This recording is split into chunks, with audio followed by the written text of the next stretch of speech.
नमस्कार दोस्तों। आज भारत में ही नहीं विश्व में ज़ोर शोर से चर्चा चल रही है अमेरिका चुनाव को लेकर के, जो नवंबर 2024 में होगा। और उसमें यह चर्चा बहुत ज़ोर शोर से हो रही है कि जो अफ्रीकी भारतीय मूल की जो उम्मीदवार कमला हैरिस जीतेंगी या ट्रंप जीतेंगे, जो पिछले निर्वाचन में जो बाइडेन के द्वारा हार गए। तो चर्चा ये चल रही है कि ये कमला हैरिस जीतेंगे कि ट्रंप जीतेंगे। और जो विश्व स्तर के जो निर्वाचन विशेषज्ञ हैं वो मान रहे हैं कि ट्रंप जीतेंगे, लेकिन मुझे लग रहा है कि कमला हैरिस जीतेंगी। उसका बहुत सा कारण है कि जो ट्रंप का जो नीतियाँ थी वो वैश्विक स्तर पर आलोचना के विषय बने हुए हैं। उसका पहला कारण तो ये है कि जो उन्होंने नाटो को कमज़ोर करने की बात की थी और नाटो से दूरी बनाने की बात की थी, जिसके कारण रूस ने मौका देखते ही यूक्रेन पर आक्रमण किया, जो लगभग 2 साल से ऊपर हो गए युद्ध चल रहा है।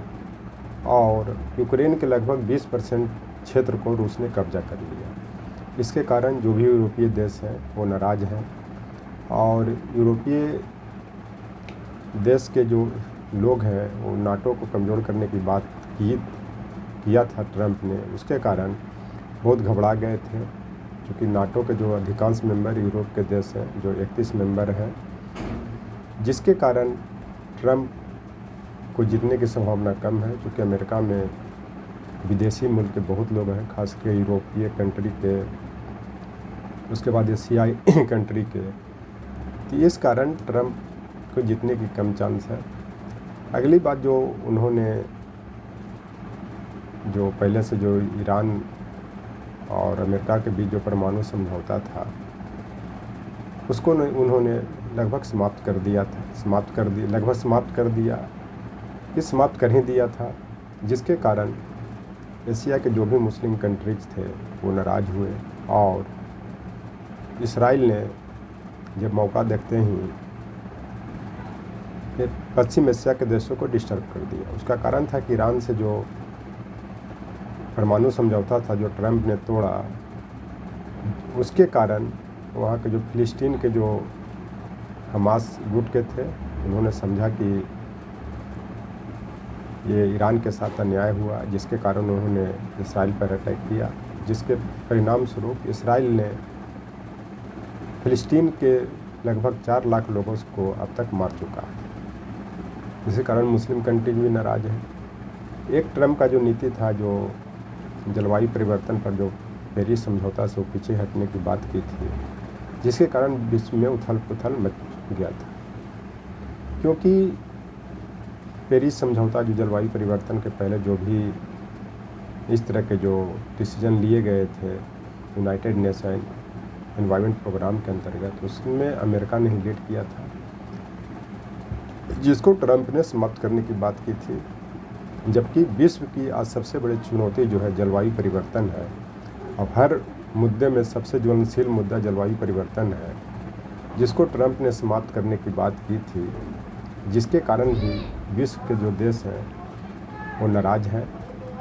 और एक बात और जो है कि वहाँ पे जो उनके कार्यकाल में जो अफ्रीकी मुल्क के जो श्वेत जो नागरिक थे, जिसको अमेरिका के श्वेत पुलिस ने पैर से कुचल करके मार दिया था जॉर्ज फ्लॉयड को, जिसके कारण भी अफ्रीकी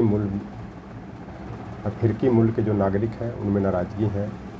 और एक मुद्दा ये भी आ रहा है कि कमला हैरिस जो है ट्रंप से ज़्यादा समझदार है और उनसे मजबूत कैंडिडेट भी हैं, क्योंकि ट्रंप का एज एक तरह से बुढ़ापे के दौर में चला गया है। इसी कारण उनके हारने की भी संभावना बन गई है, क्योंकि पहले यह माना जा रहा था कि जो बाइडेन हार जाएंगे, क्योंकि वो ट्रंप से एज में बड़े थे और ये भी कहा जाता था कि उनका अपना दिमाग काम नहीं करता, शरीर काम नहीं करता है। इस चलते उनके हारने की संभावना है। ये सबको ध्यान में रखकर ही जो बाइडेन को निर्वाचन के मैदान से डेमोक्रेटिक पार्टी के जो मेंबर हैं या उनके जो समर्थक हैं, जो बाइडेन को चुनाव मैदान से हटने की घोषणा करवाया और कमला हैरिस को प्रोजेक्ट किया, जिसको फ़ायदा डेमोक्रेटिक को पार्टी के जो भी समर्थक हैं या इनके चहेते हैं उन सबको फ़ायदा मिल रहा है। और एक चीज़ वहाँ पे ये भी है कि आज तक महिला राष्ट्रपति कोई नहीं बनी है, तो ये भी वहाँ पे रुझान देखने को मिल रहा है कि कमला हैरिस महिला का प्रतिनिधित्व करेंगे और महिला का जो भी समस्याएं हैं अमेरिका में उनको समाधान करेंगे। इस कारण इनको जिताया जाए। तो महिला में भी इनके प्रति उत्साह भरा हुआ है, इसको इनको जिताना है और जितना भी चाहिए, क्योंकि बोल्ड उम्मीदवार भी है और भारत में तमिलनाडु राज्य से ताल्लुक़ भी रखती हैं। तो मिला जुला करके इनको जीतने की संभावना बहुत है। और एक कहा भी जाता है, हर जोर जुल्म के टक्कर में संघर्ष हमारा नारा। इस शेर का या इस कहावत का यह तात्पर्य होता है कि कितनों जुल्म या सितम ट्रम्प कर लें, चूँकि इनको महिला को लेकर के, इनका जो बॉडी का संरचना को लेकर के जो ट्रम्प जो कीचड़ उछाल रहे हैं, गलत जो शब्द का प्रयोग कर रहे हैं, इनका भी कमला हैरिस को फ़ायदा मिलेगा।